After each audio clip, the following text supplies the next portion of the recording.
All right, so now I'm going to show you how to upload something to Schoology so that we can check it. In this example, I'll be doing those shapes that we made with GeoGebra for Tech Ed here. So if we go to the Monday class here, you'll see there is a assignment here called Puzzle Shapes. When I go and click on it, over here on the right side, it has a spot for Submit Assignments. For most assignments, and at least for this one, you'll have a couple ways that you that you can upload it. So you can either do it from your Schoology page, or especially with GeoGebra, you can do it straight from your Google Apps drive. So there you go. You have the shapes there that you made from before. Or the other way to do it is from your computer. This way it might take a little longer, depending on how or where you saved it. So to go down and find it. So I'm going to upload this. It'll take a second to upload.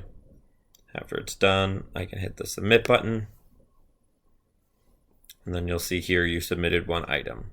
Then if you want to submit something else, like, oh, I forgot there was another part to it, then you can go and submit another part, and then it'll say you've submitted 2 items. So it's kind of the same thing as it goes on and on.